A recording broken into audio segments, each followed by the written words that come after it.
लखनऊ नगर निगम ने आखिरकार सहारा शहर को सोमवार को सील कर दिया। इस दौरान कर्मचारियों ने विरोध किया। उनका कहना है कि पहले अंदर वालों को बाहर करो तब हम जाएंगे। यहां अब भी कई परिवार अंदर हैं, उन पर कोई एक्शन नहीं लिया जा रहा है। बता दें कि नगर निगम प्रशासन भारी पुलिस बल लेकर पहुंचा है, जहां सहारा शहर के अंदर गहमा गहमी का माहौल है। कर्मचारी और अंदर रहने वाले लोग सड़कों पर निकल आए हैं। वे लोग गुस्से में नगर निगम के अधिकारियों को भला बुरा कह रहे हैं। दूसरी तरफ नगर निगम अपने एक्शन मोड में है, वो तय जगहों को सीलिंग की कार्रवाई कर रहा है। लखनऊ के किंग जॉर्ज मेडिकल यूनिवर्सिटी परिसर में अतिक्रमण के खिलाफ बुलडोजर की कार्रवाई की जा रही है।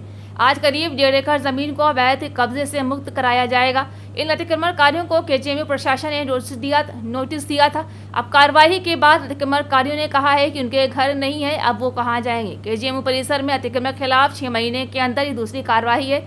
जिस जमीन पर बुलडोजर चल रहे हैं वो दरअसल माध्यमिक शिक्षा विभाग की जमीन है। इसे करीब 3 महीने पहले कैबिनेट से प्रपोजल अप्रूव कराकर केजीएमयू को हैंडओवर किया गया था। तभी से केजीएमयू की तरफ से इनकी बेदखली की कार्रवाई शुरू की गई थी। करीब 150 झोपड़ियां हैं, इन्हें नोटिस दिया गया था। फिलहाल मौके पर 2 बुलडोजर चल रहे हैं, जहां सीएम योगी ने इस जमीन को केजीएमयू को देने का ऐलान कर दिया है। पूरे यूपी में आशा वर्कर सोमवार को लखनऊ पहुंची, जहां इको गार्डन में वो वेतन बढ़ाने की मांग के साथ प्रदर्शन कर रही। उत्तर प्रदेश आशा वर्कर्स यूनियन संबंध all India central council of trade union के बैनर तले प्रदर्शन हो रहा है। वहीं आशा वर्कर्स का कहना है कि 5 सूत्री मांगों को लेकर लंबे समय से संघर्ष कर रहे हैं, मगर कोई सुनवाई नहीं हो रही।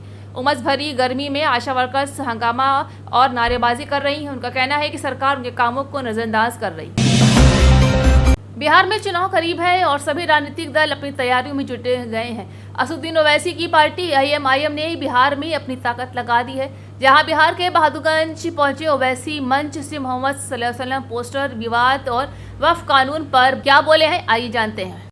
हम किसी के खिलाफ नहीं। अगर कोई किसी भी अपने मजहबी रहनुमा का आई लव, जैसा कि हमारे हिंदू भाई ने निकाला आई लव महादेव, हमको बिल्कुल एतराज नहीं है, ये उनका अकीदा है।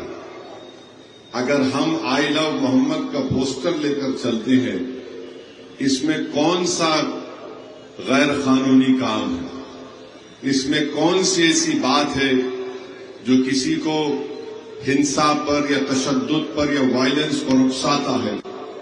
मुझे बड़े अफसोस होता है कि इस तरह की हरकत यहां पर की गई है।